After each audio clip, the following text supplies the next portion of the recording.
So let's get underway. I want everybody to welcome Richard Fries.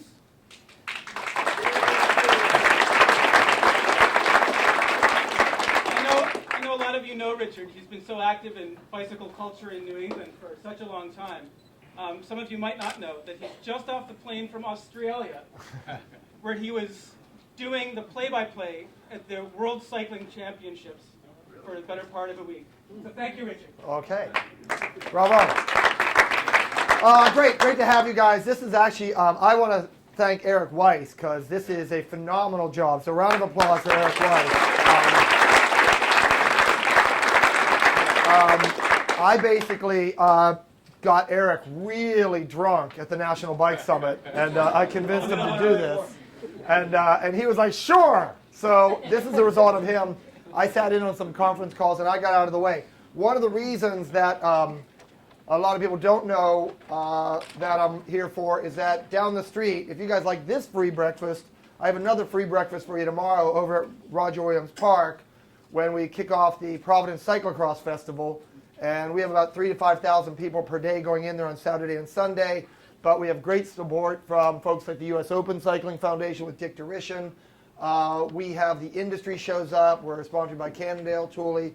But one of the things people don't know is that although I'm sort of known for, I do a lot of race announcing and race promotion, but I'm also a development advisor for the Bikes Belong Foundation. And you guys are going to get a real treat because Tim Blumenthal is going to be your keynote speaker today for lunch. So the reason that I really wanted to get this going with Eric's help was my big thing is I'm a big tent person. So we represent 1% of the mode share, okay, on our transportation grid in America, 1%. So what I love about New England is when I look at this map, this is the U.S. at night. So we're going to play a little game called Find Moab. This industry, this culture, we have allowed ourselves to basically become exiles from where we belong, whether it's as a pedestrian or as a cyclist. We've allowed marketing people to say, why don't you drive out to Aspen and get out of our way? But the reason New England, we always hear about Portland and Boulder and Minneapolis and our brothers and sisters there who, quite frankly, we wish them the best.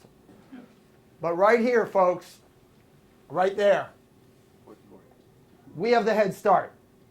And if we work together, folks from Vermont, folks from New Hampshire, folks from the entire Northeast, and of course with our friends in Boston, we didn't throw away our mass transit when everybody else did.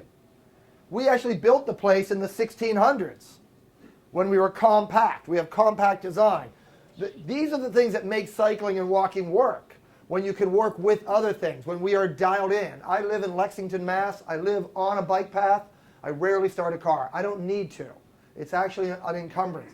We have a head start, everybody. Our basic hardware is in place to really revolutionize everything. And one thing I know is that I always draw a lot of inspiration from great cinema. And of course, the great cinema that I can think of is the movie Spinal Tap, where they cancel where they decide they want to focus on college towns, and so they cancel the Boston tour. And with the famous line, Boston, not really much of a college town. The thing is that if we succeed here in New England, I travel a lot. New England is held in the highest regard. And if we can change Boston and New England, all those college kids go home to Iowa. All those college kids go home to California, to Texas, and to these poor folks down here who don't even have a sidewalk. We can change the world a lot by what we do right here. I really and honestly believe when people talk about Madison, Wisconsin, they're talking the 2020. They want to have 20% mode share by the year 2020. We can totally kick their ass. We're way out in front of them. I'm not saying that I'm competing against them. I'm competing with them, though. So if we can really start to work together, I think that we are on the cusp with the transportation bill. We have some great people here that are going to talk about how to effectively change things. I know that Jeff Peels, I thought, is here from the LAB. Did I see him? Does a great job. Basically, he teaches us how to do what we've done on the national scale. We can do that in a regional scale, how to do a state bike summit. You have no idea. In the national bike summit, there's actually a long line to get into a representative's office. It's a pretty easy job going into a state house and telling them how you want to vote, and they'll vote your way because you were the only guy in that day.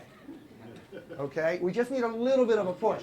But we really want to see this, because we are these 6 states that are combined together, because we cross state lines on some projects, like the Blackstone project, the Farmington Trail crossing the Mass line, and there's so many of these interstate things. We really want to start to work together, and we really want to see you guys pull off amazing things. I got into the sport of cycling in the 1970s. People won't believe this. When I if I needed cycling shorts, it was like buying drugs. Some guy had gone to Italy, then he had a trunk load of them in his car. You can meet him in the alley behind the 7-Eleven. And literally, we got pulled over by cops once. We were looking at like Moa wool shorts. Because shops didn't carry cycling shorts back then. We have changed. The one thing I have to encourage you is don't get cynical. Don't get jaded. Okay? I never would have believed that they would have paved over a rail bed in the 70s to make a bike path. I never would have believed that we would get an American in the Tour de France, let alone win the thing so many times. So don't get jaded. Okay? And finally, my last comments to you guys all is I would invite you to the Providence Cyclocross Festival. The racing is fantastic. The venue is beautiful, the greatest cyclocross venue in the world. But we also have the industry there.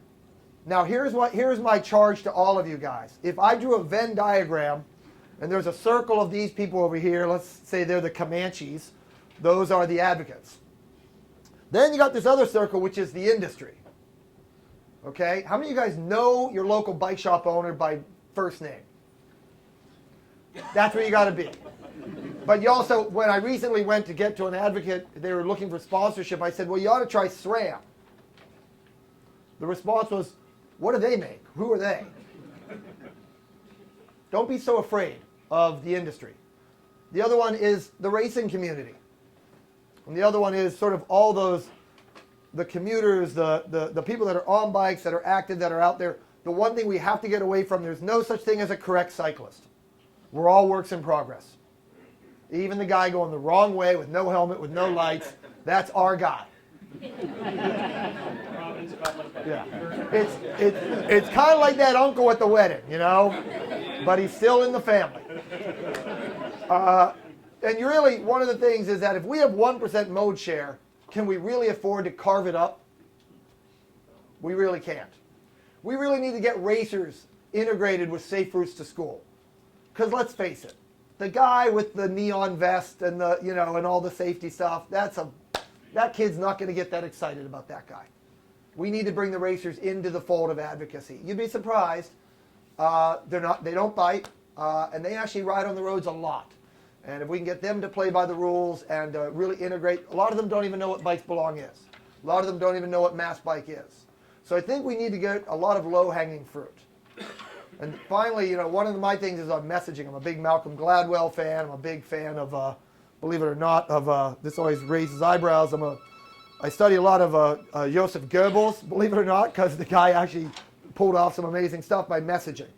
And when we message so much about safety, everybody, we need to start to really think about what we're saying.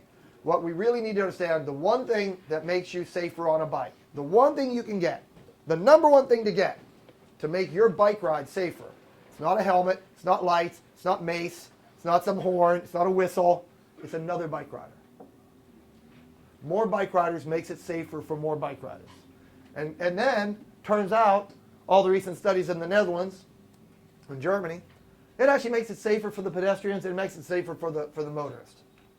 A cyclist in Germany is safer than a motorist in America. Fact.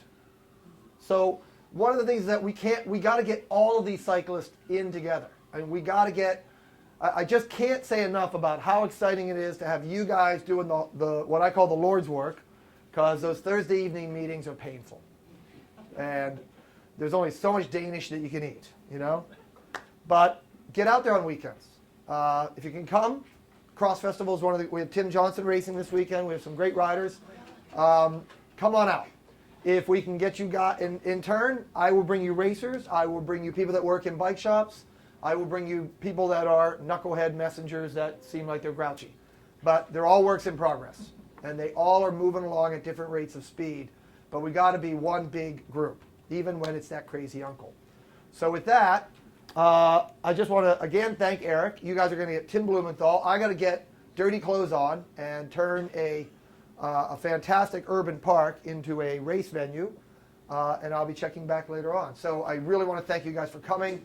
And by now, set your calendar, because I think we're looking to do this time next year, same place, in Providence. Cyclocross Festival going on as well. It's a wonderful community, fantastic restaurants, fantastic bike culture. We hope you come back. And let's make this, let's overgrow these bounds and move into a bigger hotel for next year, or need another room, because you guys will, hopefully this will be the start of huge and tremendous change for all of us. So give yourselves a round of applause for being here, and I'll see you guys out there. Thank you.